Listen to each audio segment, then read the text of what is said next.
Imagine, for a moment, that Pontius Pilate, the Roman governor infamous for presiding over Jesus' trial, was haunted by regret long after the crucifixion. It sounds surprising, doesn't it? But what if I told you that Pilate actually wrote a letter to Emperor Tiberius, detailing everything, from Jesus' miracles to his trial, crucifixion, and, yes, even his resurrection? What might Pilate have said about the resurrection of the Son of God? And here's something that'll catch your attention. This letter supposedly includes unique details about Jesus' appearance that you won't find in the Gospels. Some ancient writers believed that Pilate actually sent such a report to Rome, which makes sense if you think about it. Pilate mentioned in the letter that Herod Antipas was speaking ill of him to Caesar, so he decided to defend himself. It's a logical move, defending your reputation when your boss is the emperor. And honestly, if someone were making up a report, would they include a minor detail like that? It seems like an odd thing to invent if it were purely fiction. Fast forward to AD 138.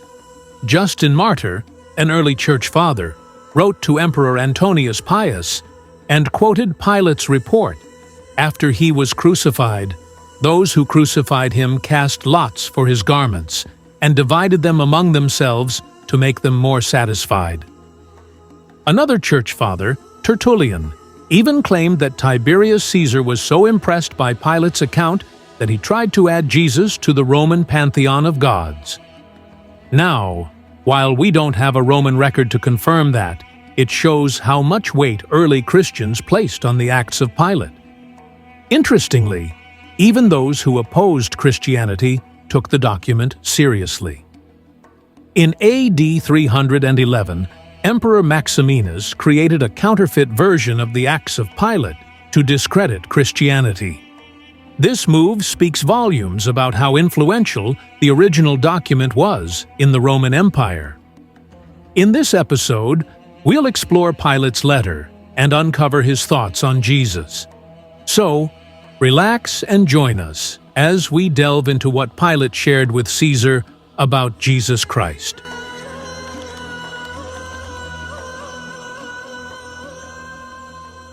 Pontius Pilate to the Emperor Tiberius. Greetings.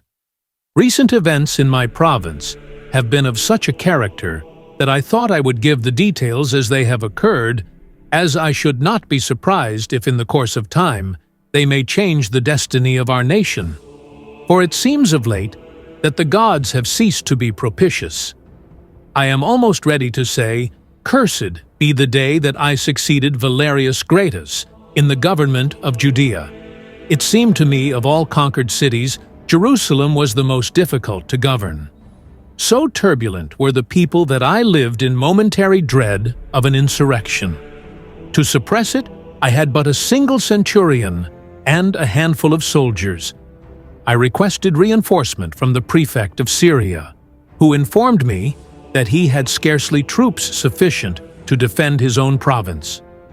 An innate thirst for conquest to extend our empire beyond the means of defending it, I fear, will be the means of destroying our noble empire. Pause and reflect on these words for a moment. Pilate's letter reveals just how precarious Roman control was in Jerusalem. With only a single centurion and a few soldiers at his disposal, Pilate was constantly on edge, fearing an uprising. The city's volatile nature and the scarcity of troops underscore the fragile hold Rome had over Judea. And Pilate's concerns about the empire's overextension hint at the broader challenges facing Rome at the time: stretched thin, unable to defend its vast territories effectively. These concerns likely influenced Pilate's decisions, including how he handled Jesus' trial and crucifixion. As we dig deeper into this document, we'll see how these fears played a crucial role in the unfolding of history. Now, let's return to Pilate's letter. Among the various rumors that came to my ears, there was one that attracted my attention in particular.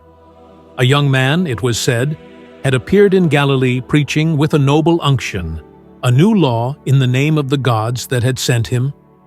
At first, I was apprehensive about his design to stir up the people against the Romans, but soon my fears were dispelled. Jesus of Nazareth spoke rather as a friend of the Romans than of the Jews. One day, in passing by the place of Siloam, where there was a great concourse of people, I observed in the midst of the group a young man who was leaning against a tree, calmly addressing the multitude. I was told it was Jesus. This I could easily have suspected. So great was the difference between him and those who were listening to him.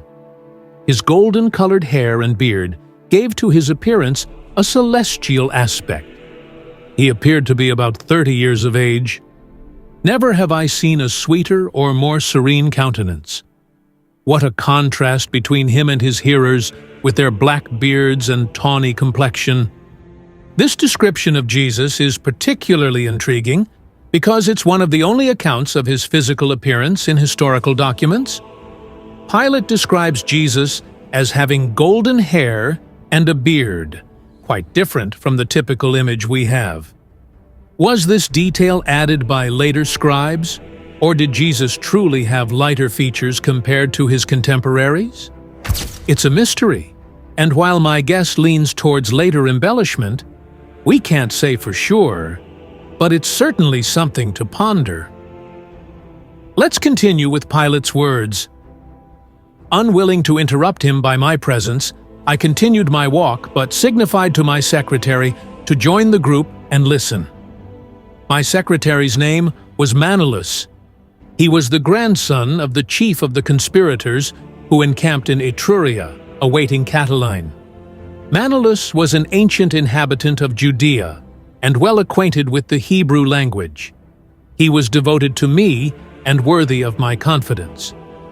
On entering the praetorium, I found Manlius, who related to me the words that Jesus had pronounced at Siloam.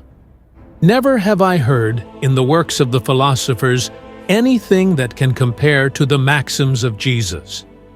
One of the rebellious Jews, so numerous in Jerusalem, having asked him if it was lawful to give tribute to Caesar, Jesus replied, "Render unto Caesar the things which belong to Caesar, and unto God the things that are God's." It was on account of the wisdom of this saying that I granted so much liberty to the Nazarene, for it was in my power to have him arrested and exiled to Pontus, but this would have been contrary to the justice which has always characterized the Romans. The man was neither seditious nor rebellious. I extended to him my protection, unknown perhaps to himself. He was at liberty to act, to speak, to assemble and address the people, and to choose disciples, unrestrained by any praetorian mandate. But this unlimited freedom granted to Jesus provoked the Jews, not the poor, but the rich and powerful.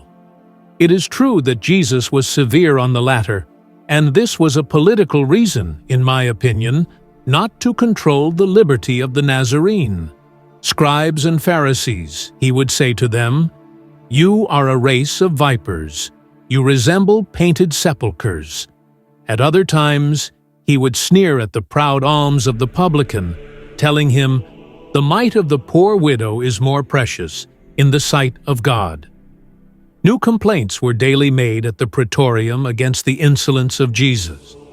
I was even informed that some misfortune would befall him, that it would not be the first time that Jerusalem had stoned those who called themselves prophets, and that if the praetorium refused justice, an appeal would be made to Caesar.